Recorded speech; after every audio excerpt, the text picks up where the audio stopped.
Сәлем достар, қалдарыңыз қалай?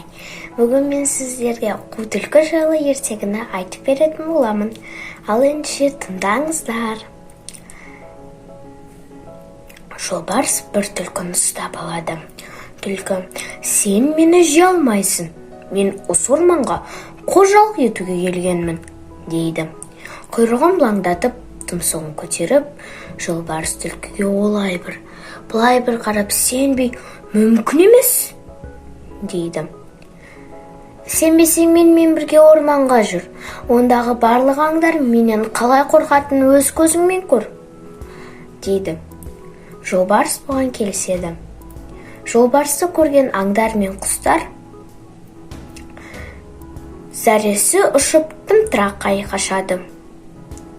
Аңдар әндеріне тығылады. Құстар аспанға ұшады. Ал қу түлкі: ал енді өз көзін жеткен шығар. Бұл өмірде менен қорықпайтын тірі жан бар ма? Деп мақтанады. Алданған жолбарыс: я, сен шынында да айбарлы екенсің, деп жайына кетеді. Осымен біздің ертегіміз аяқталды. Ал ендеше сау болыңыздар. Айтпақшы, менің каналыма жазылып, лайк басуды ұмытпаңыздар. Пока-пока.